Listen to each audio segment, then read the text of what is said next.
한국은 증가하는 교통 수요를 빠르고 편리하게 충족할 수 있는 매우 발전되고 다양한 교통망 시스템을 갖춘 국가입니다. 그 중에서도 지하철은 대중적이고 자주 이용하는 교통수단이다. 저는 이제 우리나라로 돌아가지 않을 거예요. 더 이상 불편한 생활은 못할 것 같아요. 여기 한국에 2달 동안 출장을 온 사람이 자기 나라에 안 가겠다며 소리를 치고 있는데 도대체 어떤 사연인지 들려드리도록 하겠습니다. 안녕하세요. 저는 덴마크 코펜하겐에 살고 있는 사라라고 합니다. 얼마 전 회사에서 아시아 쪽 영업 담당을 뽑는 일이 있었습니다. 저는 여지껏 회사를 다니면서 해외 마케팅을 해본 적이 없어서 이번에는 꼭 한번 도전해보고 싶었습니다. 그래서 지원을 하게 되었고 총 10명의 직원을 뽑는데 당당히 합격을 하게 되었습니다. 일단 10명이 2달 정도 아시아 쪽으로 파견을 간 뒤에 그중 3명만 담당자로 뽑는다고 하더라고요. 그런데 지원서를 냈던 동료들이 하나같이 하는 말이 이번 아시아 근무는 한국에서 마케팅 본부가 차려진다는 겁니다. 그러면서 자기들은 일본에 본부가 차려질 줄 알았는데 한국에 차려진다니 다들 좀 당황하더라고요. 저는 일본과 한국을 잘 모르기 때문에 왜들 그러는지 이해가 가지 않았어요.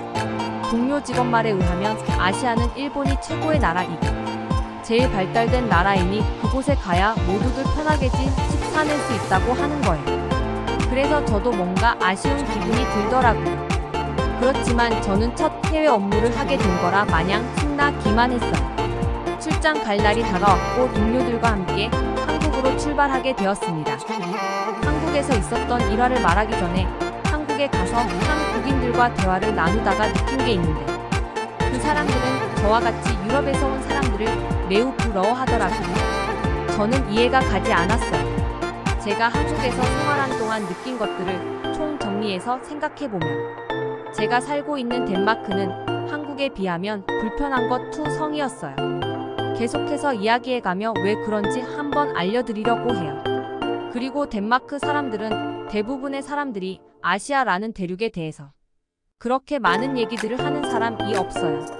아시아라는 나라는 일본과 중국 정도만 이야기할 뿐 다른 나라들은 그저 가난한 곳 정도로만 생각하고 있어요.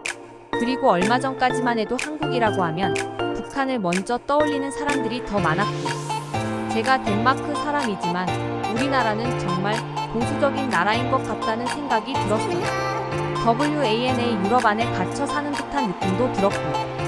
우리나라 국민들은 대부분 보수적 성향을 가지고 있고 백인 우월주의에 빠져 있어서 그런지 유럽과 미국의 다른 나라들은 인정하지 않는 분위기가 만연하다고요. 저 또한 한국을 와보기 전까지는 그런 생각들로 꽉 차 있었던 것 같긴 해요. 이런 일들이 불과 몇 년 전까지의 덴마크인들 생각이고 지금은 조금 변하긴 했습니다. 왜냐면 한국의 드라마나 케이팝 등이 유럽 전체를 휩쓸었기 때문이죠. 유럽 전체가 한국의 드라마와 음악을 들으니 덴마크 사회에서도 조금씩 한국이라는 나라가 두각을 나타내기 시작했거든요. 덴마크 사회는 다른 나라의 문화가 쉽게 침투하지 못하는 현상이 있어요. 그런데 한국의 드라마나 음악이 덴마크 미디어에서 나오는 걸 보면 한국 문화의 힘은 정말 대단한 것 같아요. 특히 넷플릭스에서 방영한 오징어 게임이라는 콘텐츠는 덴마크에서는 찾아보기 힘든 인기였습니다. 덴마크의 10대, 20대들은 한국의 케이팝을 흥얼거리고 블랙핑크 같은 가수들이 입고 다니는 옷과 가방들을 H 구입하는 게 유행이기도 했죠. 블랙핑크 같은 가수들이 입고 다니는 옷과 가방들을 구입하는 게 유행이기도 했죠. 저에게 한국은 세상은 넓고 뛰어난 사람들이 많다는 것을 가르쳐 준 것 같아요. 제가 앞으로 더 발전할 수 있는 사람으로 생각하게 만들어준 한국에 다시 한번 감사한 마음을 전해주고 싶어서 이 글도 쓰게 되었답니다. 누군가가 저에게 한국에 미쳤다고 해도 이제는 할 말이 없습니다. 내소 한국이라는 나라에 너무나 감탄했거든요. 그럼 본론으로 돌아와서 한국을 경험한 얘기를 해보도록 하겠습니다. 우리는 장시간의 비행을 마치고 한국 인천공항이라는 곳에서 내리게 되었어요.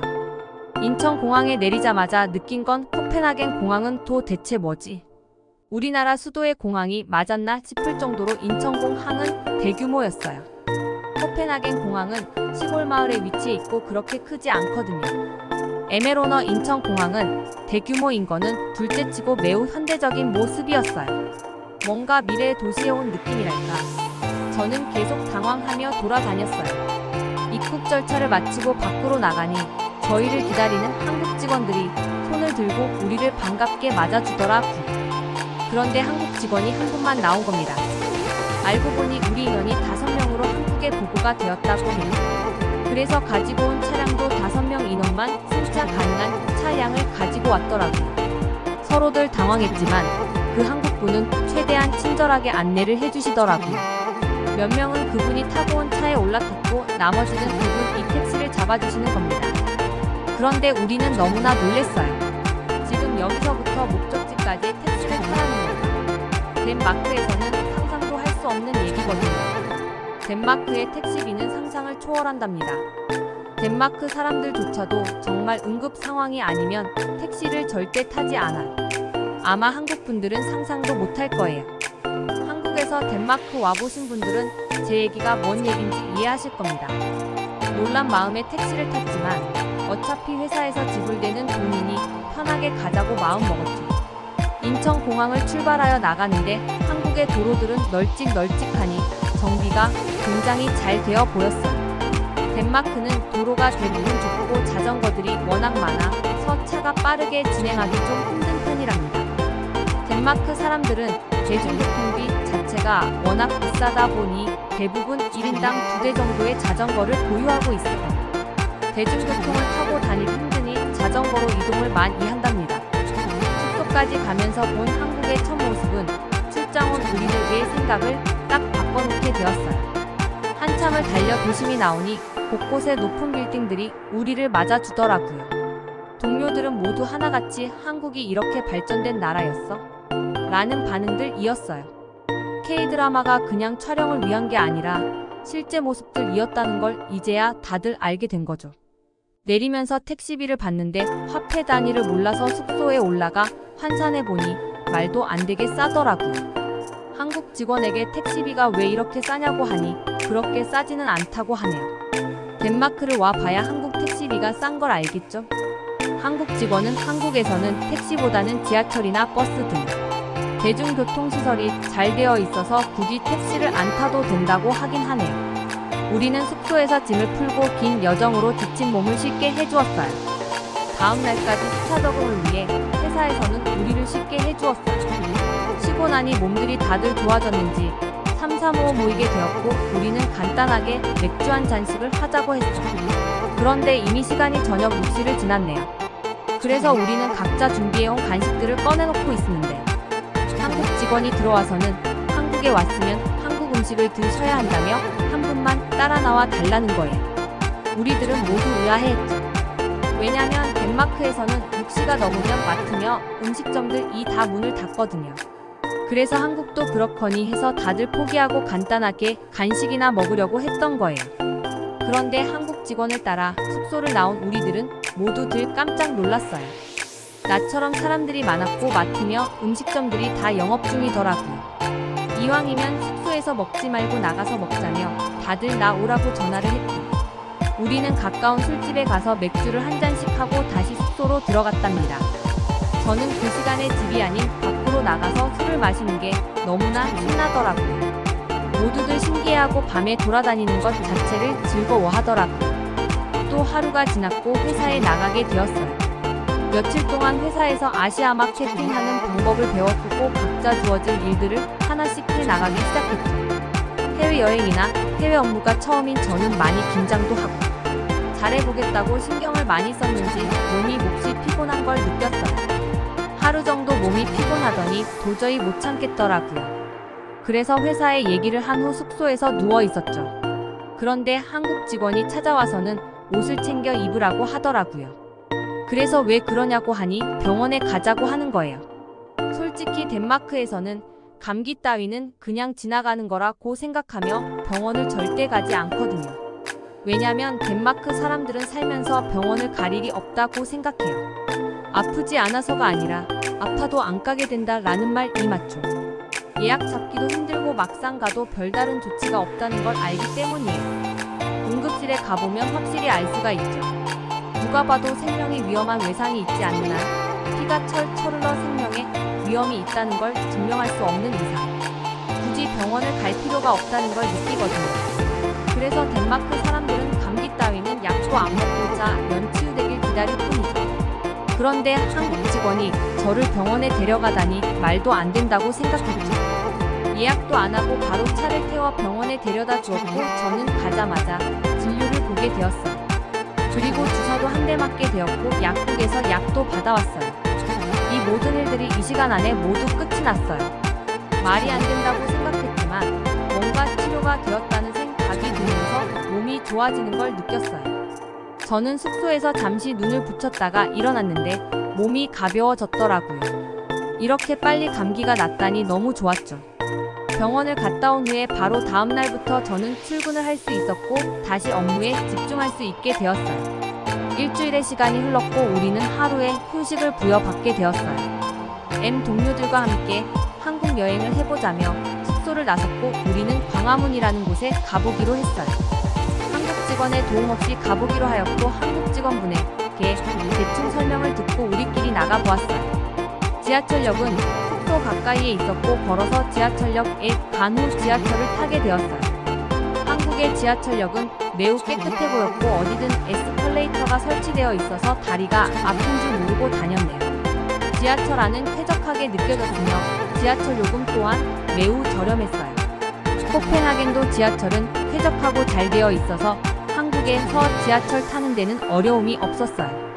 그런데 확실히 전체적인 편의 시스템들이 잘 되어 있는 걸 느꼈고 누구나 힘들지 않게 지하철을 이용할 수 있게 시설을 해놓은 것 같았어요. 저희는 광화문이라는 곳에 가서 한국의 전통 의상을 빌려 입고 한참을 돌아다녔어요. 우리가 사진을 찍기 위해 단체로 서성이고 있으면 옆에 지나가던 한국분들은 누구랄 것 없이 사진 찍어드릴까? 라고 말하며 사진들을 찍어주더라고요. 정말 친절했어요. 외국인들이 여행하기 좋은 나라 같다는 생각이 들더라고요. 정말 즐거운 시간을 보내고 숙소로 돌아왔고 또 하루가 지나가게 되었어요. 우리는 한 달 정도 시간이 흐른 뒤에 다들 한국에 적응했는지 퇴근 후에는 가까운 곳에 가서 식사도 하고 맥주도 마시고 하며 한국을 즐기고 있었네요. 어느 날은 한국 직원분이 회식을 시켜주겠다며 저희 모두를 데리고 음식점으로 갔어요. 거기서 우리는 삼겹살이라는 고기를 먹게 되었어요. 그런데 한국 직원분이 고기를 먹기 전에 음료수 한 병씩을 나눠주더라고요. 그래서 뭐냐고 물으니 삼겹살 먹으면서 술을 한잔 할 건데 술 마시기 전에 이걸 마시면 몸에 무리가 가지 않는다고 하더라고요. 그래서 다들 얼른 한 병씩 마셨죠. 불판에 지글지글거리며 익어가는 고기를 보니 너무나 맛있겠더라고요. 삼겹살에 상추쌈을 싸서 먹으니 뭔가 고기로 인해 나의 살들에게 죄짓는 기분이 좀 사라지더라고요. 다들 맛있게 먹으며 한국 술인 소주도 한 잔씩 했어요.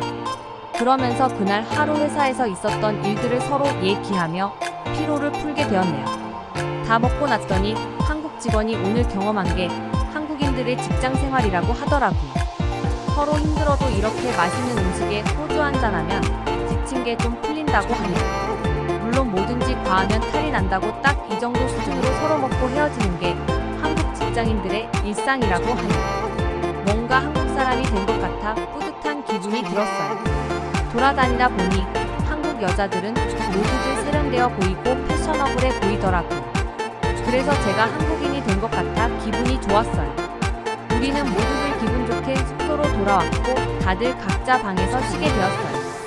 그런데 한 동료 직원이 갑자기 두통이 너무 심하다며 힘들다고 하는 거예요. 그래서 술을 많이 마셔서 그랬나 했는데 술 한 잔도 안 했다고 하더라고요. 그래서 한국 직원분에게 연락을 해보니 숙소 앞에 편의점이 있으니 거기 가서 두통약을 사서 먹이라는 거예요. 근데 그때 시간이 밤 12시가 가까웠는데 그게 가능하냐 하니 편의점은 24시간 하는데도 많다고 하더라고요. 그런데 문제는 그 늦은 밤에 어떻게 밖에 나가 돌아다니냐는 거였어요.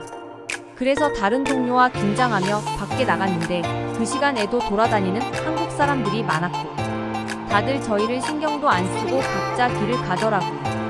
와, 이게 말로만 듣던 한국의 치안이구나 라고 생각하게 되었어요.